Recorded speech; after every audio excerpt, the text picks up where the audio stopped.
Concernant donc les traitements ciblés, notamment les traitements anti-angiogéniques, ils peuvent également induire des troubles digestifs qui sont multiples, soit de type nausées, vomissements, mucite, inflammation notamment de la bouche, ou alors des diarrhées.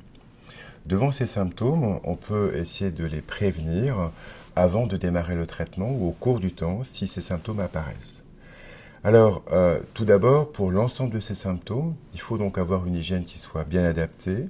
Il faut faire attention à son alimentation et puis également boire beaucoup, quel que soit le symptôme digestif, de façon à pouvoir éviter toute déshydratation. Si je m'adresse pour l'instant, premièrement, donc aux nausées, aux vomissements, ils sont soit liés donc au traitement, soit éventuellement liés donc à la maladie. Et on a des médicaments donc aujourd'hui qu'on appelle les antiémétiques qui sont capables de justement diminuer ces symptômes de nausées et ou de vomissements. Ce qui est très important, c'est que si on met en place ces traitements préventifs, vous allez pouvoir garder une envie de manger, un poids qui soit stable. Vous n'aurez pas ce phénomène qu'on appelle d'anorexie qui va progressivement vous entraîner une sorte de dégoût des aliments. Et vous allez pouvoir bien suivre votre traitement au cours du temps, qui aura une efficacité d'autant plus importante que le traitement sera continu avec ces symptômes qui seront le plus gérés et l'intensité la moins importante.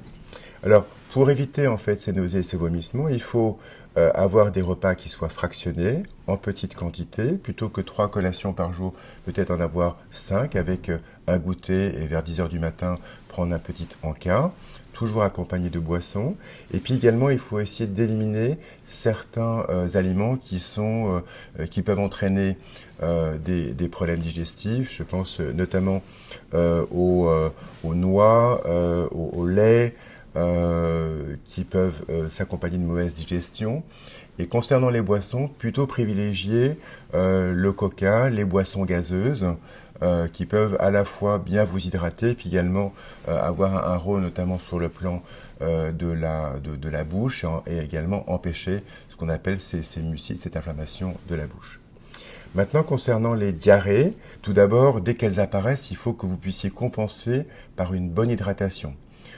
Encore une fois, le coca est un bon substitutif pour chargé de plein de sucre, également d'apports en nutriments qui permettent de compenser donc, les diarrhées qui ont un impact important sur la qualité de vie.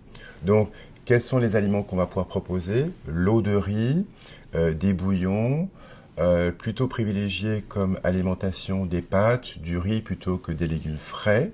Encore une fois, le lait est à proscrire.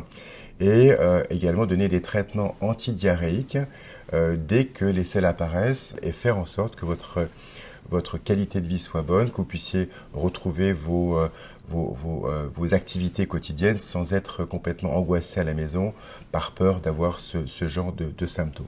Donc, si ces symptômes se manifestent, nausées, vomissements ou diarrhée, première chose à faire, c'est d'abord en parler à votre médecin traitant et votre spécialiste, oncologue, qui essaiera de voir avec le nutritionniste comment adapter les traitements, la nutrition, votre emploi du temps quotidien, notamment sur le plan de l'alimentation, également sur les boissons qu'on peut vous apporter.